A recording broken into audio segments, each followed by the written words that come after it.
Let them go on ahead and try to do their big one, right? As the magic fizzles out.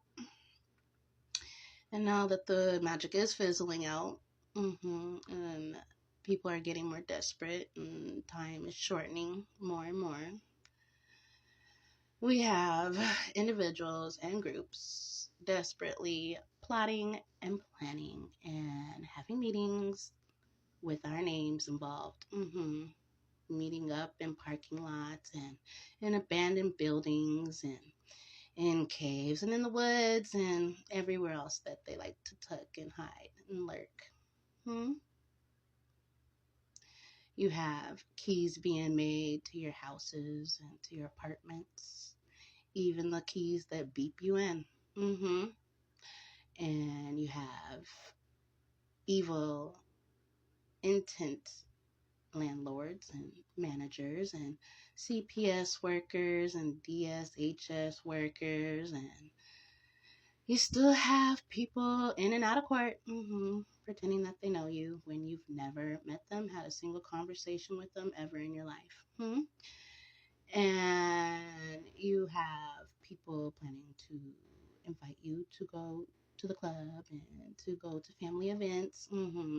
Should I say illy events? To try to get you around the family and strike up conversations and pat you on the back and put a fake smile in your face, like I say.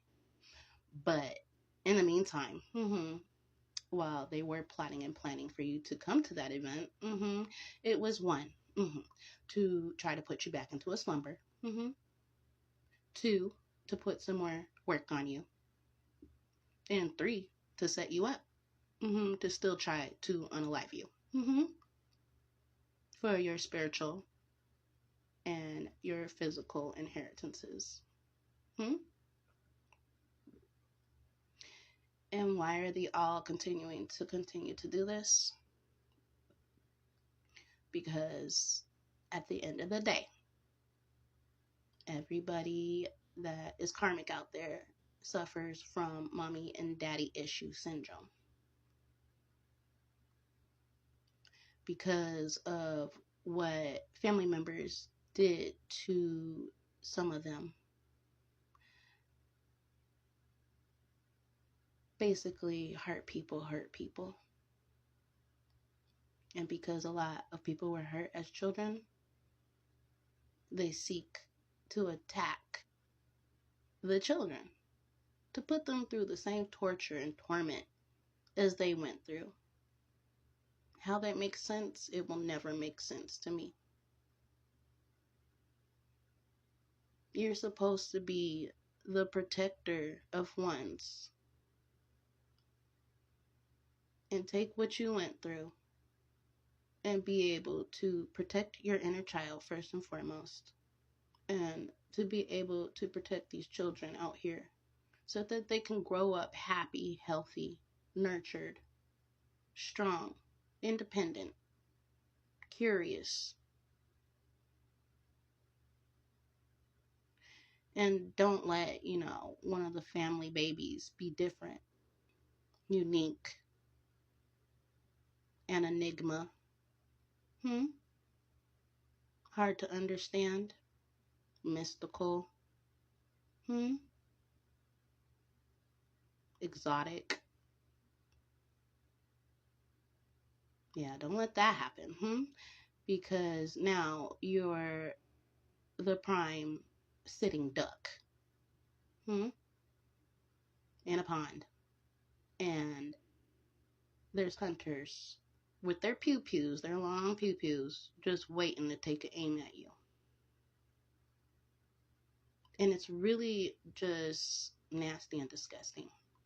And for the Black community, let me go ahead and put this out there. A lot of the trauma that still continues on today is from back when we were enslaved, when our ancestors were enslaved. And there was competition between the house slaves and the field slaves. The field slaves were usually darker. The house slaves were usually lighter. The field slaves, especially the women, were usually darker and made to be put out in the fields. And the lighter females were meant to be in the house because they were lighter. Just put it that way. And so the females that worked in fields would get jealous of the lighter skinned females that worked in the house.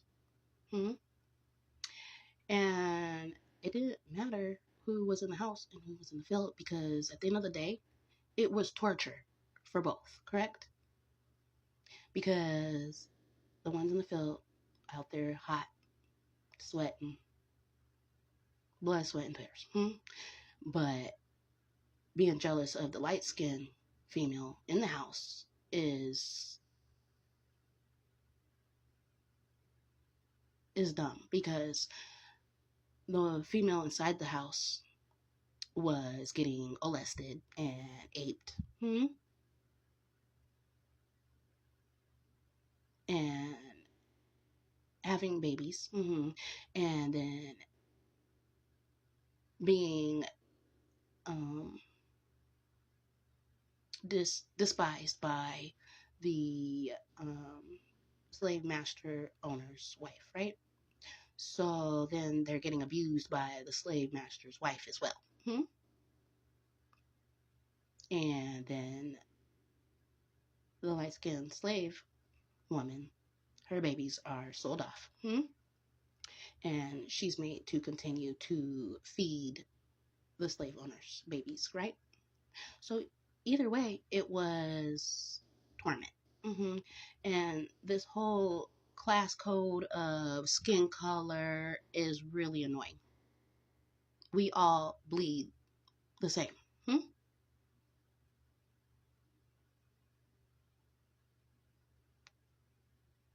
All this old school thinking and old ways, like I keep saying, it's fizzling out. And everybody's having a freaking just breakdown.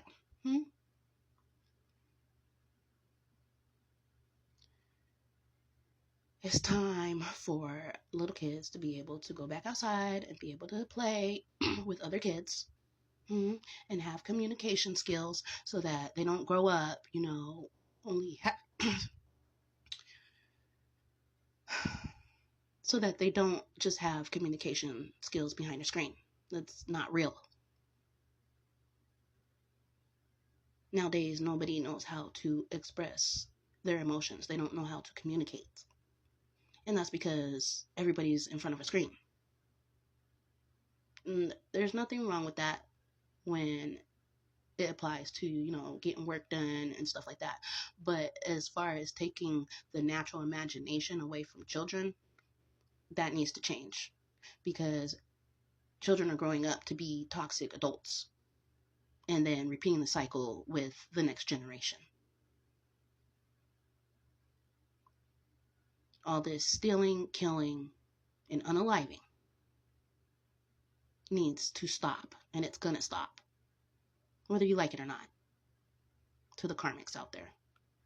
Because as chosen divine beings, we're on a mission,